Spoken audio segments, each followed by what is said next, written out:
La fin de l'été culturel a été marquée par le retour triomphal du rock en scène après 3 ans d'absence en raison de la crise sanitaire. Un festival rock'n'roll et qui s'engage notamment sur la question des violences sexistes et sexuelles. Reportage. Porte de Saint-Cloud, ils sont plus de 150 000 à être venus voir leurs artistes préférés. Au programme, les Arctic Monkeys, Kraftwerk ou encore Tame Impala. Mais les publics qui le souhaitaient pouvaient aussi participer à nombre de conférences ou d'ateliers du monde associatif, comme au stand de Nous Toutes, situé à l'entrée du festival. Au menu, un atelier maquillage et un objectif affiché, sensibiliser les publics à la lutte contre les violences sexuelles. Les militantes Nous Toutes ont été présentes sur une trentaine de festivals partout en France là cet été. Par exemple Willow Green, les Vieilles Charrues, maintenant Rock en scène. Sur notre stand, on a différentes choses, des autocollants ou des affiches qui expliquent les violences, etc. Ça s'adresse vraiment à tout le monde, qu'on soit potentiel victime, potentiel agresseur, potentiel témoin. C'est des personnes qui ne nous connaissent pas forcément, c'est pas forcément un public qu'on a l'habitude de toucher, mais pourtant c'est un endroit où il peut y avoir des violences ou des cas comme ça, pas forcément plus que dans d'autres milieux, mais en tout cas il faut s'y intéresser. S'y intéresser, et même prévenir de tels agissements, un enjeu de taille pour la direction du festival.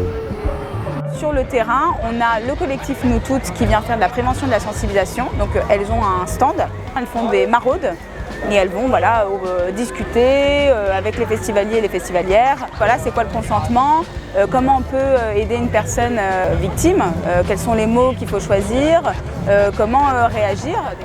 Et puis si elles voient des comportements qui seraient irrespectueux, elles s'approchent, elles expliquent. Donc il y a un vrai objectif de prévention, d'information et de sensibilisation. Et de l'autre côté, on a développé la Safe Zone qui permet à une personne qui aurait besoin de calme, d'écoute, de bienveillance, de se présenter. Et pour une personne, si elle a été harcelée ou elle a été victime d'une agression, de se présenter pour être prise en charge. Une prise en charge qui est assurée par les membres de l'association Elles Imaginent, spécialisée dans l'accompagnement des victimes de violences sexuelles. Accompagner, accueillir les victimes. S'il se passe quoi que ce soit pour elles, même si elles ne sont pas certaines de ce qui a pu se passer, elles peuvent venir nous rencontrer. Il y a une équipe de psychologues, il y a aussi des avocates. Donc en fait, on va pouvoir autant leur expliquer psychologiquement, les soutenir et leur expliquer ce qui se passe dans le cadre d'une agression et donc du psychotrauma, et aussi leur donner des informations sur leurs droits, parce que face à une agression, ensuite on a aussi peut-être parfois le besoin de demander réparation et d'envisager un dépôt de plainte, ce genre de choses. Il y a des victimes qui vont venir nous raconter plutôt des événements passés sur d'autres lieux festifs. On va discuter avec elles et on va se rendre compte qu'en fait là il y avait un peu trop de foule, il y avait un homme un peu trop près d'elles et ça a ravivé finalement le traumatisme qu'elles ont vécu avant. Pour l'instant, et tant mieux, on n'a pas eu de victime qui a vraiment été agressée sur Rock en scène. Et c'est aussi ça qui est important, c'est que finalement, de dire qu'on est là, qu'on prend en charge et qu'on ne laisse pas passer ça, ça ne permet pas non plus aux agresseurs de se sentir dans une certaine impunité, celle dans laquelle ils sont habituellement. Mieux vaut prévenir que guérir. Sur le festival, l'existence de la Safe Zone rassure déjà parmi les visiteurs. Par exemple là, aujourd'hui je suis toute seule, donc si jamais il m'arrive quelque chose, je sais que si je me sens pas bien, c'est le premier endroit où j'irai. Si quelqu'un nous touche les fesses, il y a une agression, potentiellement on ne sait pas à qui en parler, on peut venir ici et dire oui j'ai passé un bon concert jusqu'à ce qu'il se passe ça. C'est un peu plus rassurant d'avoir un endroit où on peut aller si vraiment ça va pas Et du côté de la direction, on tire déjà un bilan positif, même s'il faut aller plus loin.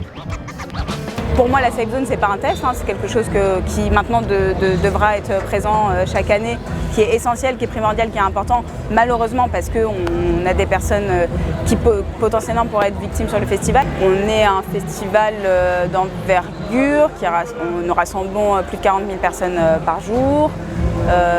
Donc on doit aussi se positionner fortement, donner de la visibilité, donner de la voix en fait à ceux qui potentiellement n'en ont pas dans l'espace public. C'est bien, c'est-à-dire qu'il y a un cercle vertueux qui se crée pour plus de sensibilisation et donc on espère moins d'agressions et plus de bienveillance en fait. Pour le rock en scène comme pour les autres festivals, Les efforts seront à poursuivre et à amplifier dans les prochaines années, surtout dans un monde des milieux festifs où près d'une femme sur deux se dit déjà avoir été victime de violences sexuelles.